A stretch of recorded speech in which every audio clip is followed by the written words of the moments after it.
Hello mga mamis, for today's video, number cake ang gagawin ko, tapos si Snow White yung team. Ayan na nga, nilagyan ko na siya ng icing. Vanilla nga pala ito, tapos siguro nasa 2.5 or 2 inches yata yung height nito. Di nga pala ako gumagamit ng piping bag pag nag-a-apply ng ganito kahit na sobrang hirap.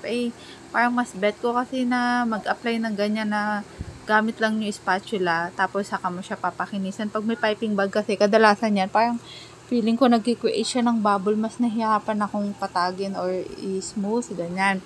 So, ayan na nga, ganyan lang. Yung sa mga ganitong ibang shape maliban sa round, mahirap talaga yung kanto-kanto dito, ipa-sharp ng edge, ganyan. Kaya kadalasan niya nilalagyan ko siya ng ganyan na texture, para kahit pa paano, hindi ganun kahalata na hindi siya makinis. Kasi pag sa mga ganito, mahirap talaga magpakinis. Ayan, diba, pansinin nyo, parang ang happy achieve pa din yung guhit-guhit na ganyan naman pantay. So far, ganyan lang naman, mabilis lang. Tapos, ayan na nga, bali may binigay na inspo si customer, pero halos hindi ko siya sinunod.